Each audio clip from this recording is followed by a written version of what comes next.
My esteemed listener, this story takes its origin in the deepest antiquity, and having journeyed through the centuries, it has finally reached us.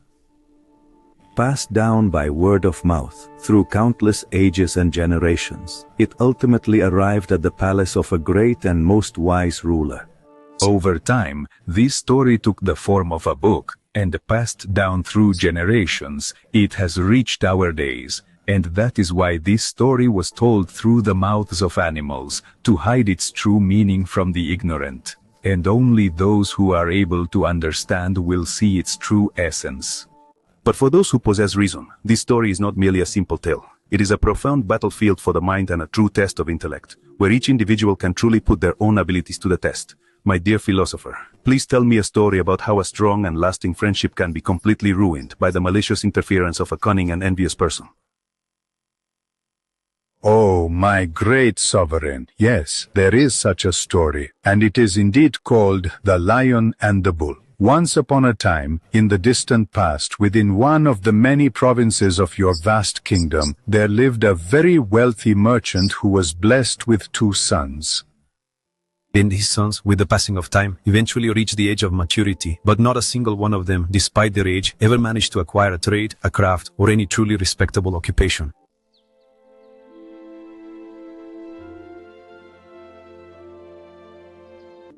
The merchant was deeply troubled by this. Day and night he pondered who would inherit his vast wealth and all the fortune he had accumulated.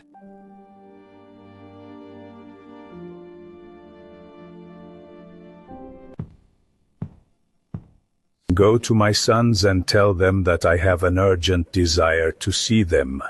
Yes, master.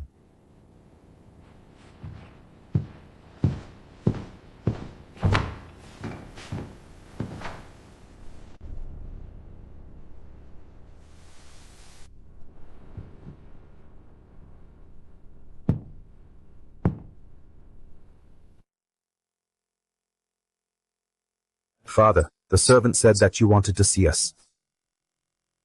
We're listening to you closely. My dearest children, you have now reached that point in your lives when a person must make truly important decisions in their own life. And your entire life and your very destiny will depend on these crucial decisions. A person in this world lives for 3 fundamental things, and they are accomplished by 4 different elements. And these are the 3 main goals. First, to live a life that is truly dignified. Second, to achieve a high and respected position among others. And third, to always do good. And these 4 particular things are absolutely crucial for the successful attainment of the 3 subsequent goals and objectives. First, to amass a fortune through honorable and upright means. Second, to possess the wisdom and ability to safeguard what you have acquired. Third, without succumbing to wasteful extravagance, to know how to wisely expend your wealth for the benefit of your family, your closest kin, and your most loyal companions. Sons, the time has come for a momentous decision. We have heard what you said, Father. Please grant us a little time to carefully think through all of it, and then come to a final decision. Sometimes understanding comes in silence. Father was right.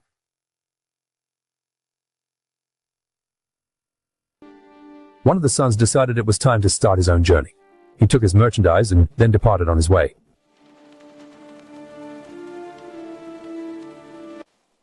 But the trail did not pass without leaving its mark. One of the bulls had lost all its strength and was unable to continue moving forward. I'll have to move on with just one. If you're feeling better on the way back, I'll come back for you. He was left completely and utterly alone. With a slow passage of time, life's gentle current began to flow back into his very being. He walked with a deliberate, unhurried pace, and before long, he discovered a vibrant place where life truly flourished. And it was in that very spot, surrounded by new beginnings, that he started to slowly regain his lost strength.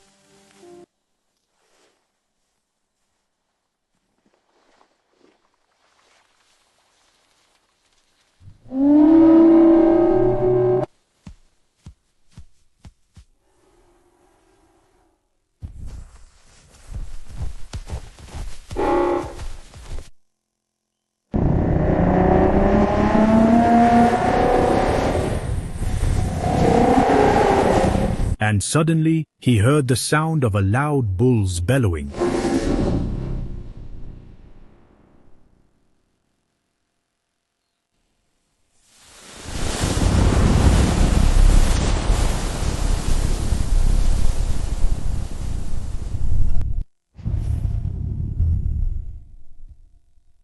Tell me, my dear brother, what do you think about our lion? He hasn't left his spot for days, nor gone hunting.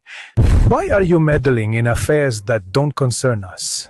Our position is known. We serve the king and live by his grace. We have no right to interfere in king's matters or speak before the king. Be silent and remember, he who meddles in what is not his business ends up like that monkey. And what exactly happened to the monkey?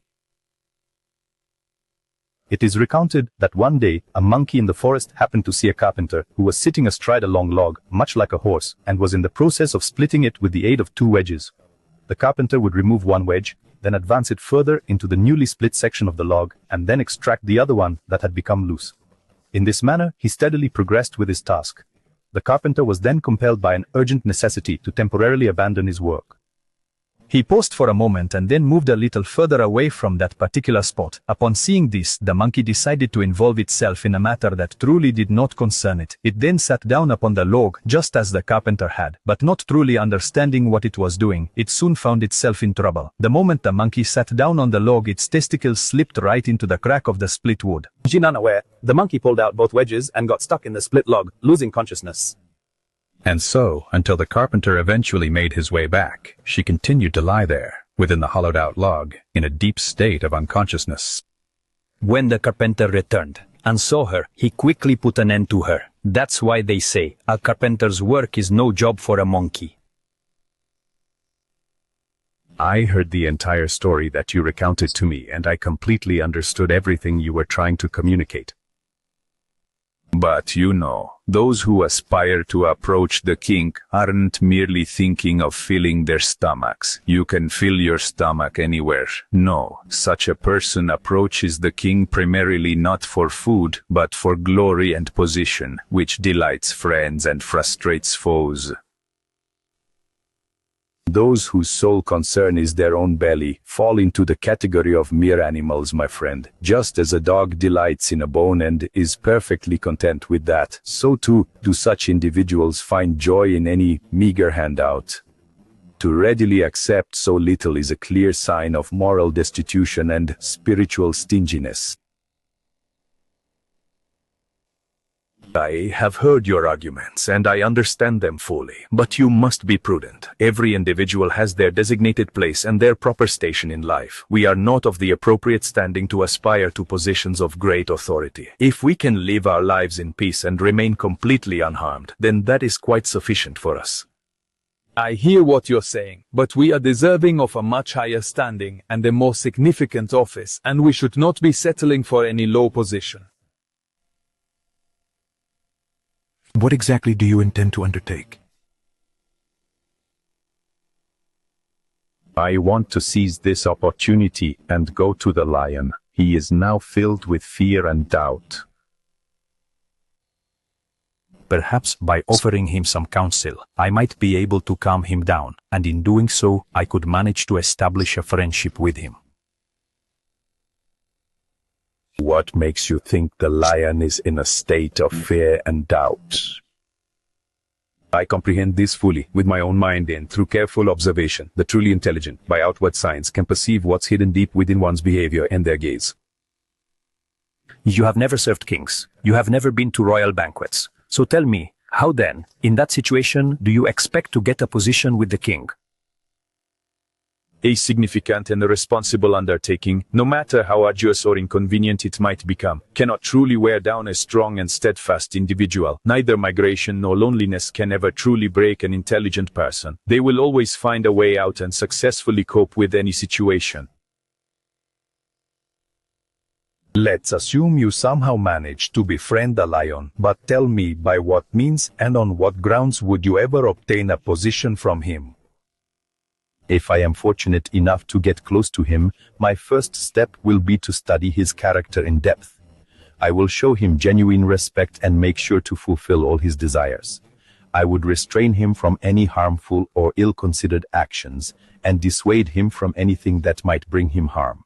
When he in my judgment he performs a good deed for his state, I will exaggerate its importance in his eyes and glorify him. Thus, I would paint his actions in various colors and amplify his joy. But if, in my considered judgment, he were to embark on a dangerous and truly harmful endeavor, I would very cautiously and with great respect explain to him the potential harm of these actions, speaking calmly and politely. And I would explain to him the specific advantages and positive outcomes he would gain if he were to refrain from these particular actions. And all of this I would convey to him very politely and with the utmost respect, so as not to provoke his anger. And I hope that, by not finding such service within his own circle, the lion will start to appreciate me and trust me more. Clever people, who know how to speak, can turn truth into lies, and lies into truth. When the lion truly sees the capabilities I possess, he himself will desire to have me right there by his side. Since you've already made this kind of decision, you really must be very careful.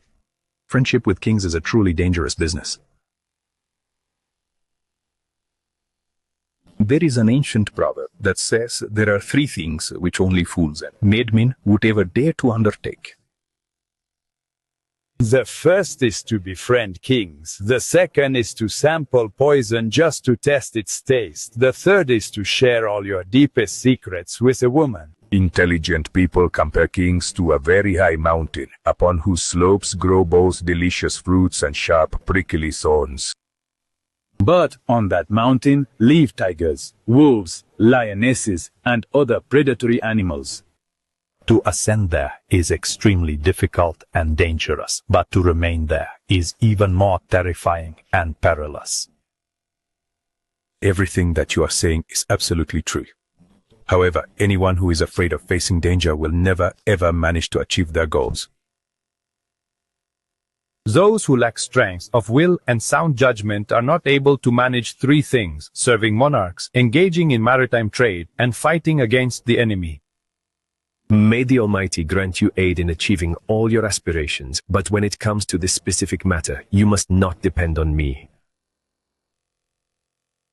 Having spoken with his friend, Dominaka then bid farewell to Kalalaka and set off along the road in the direction where the lion's den was located.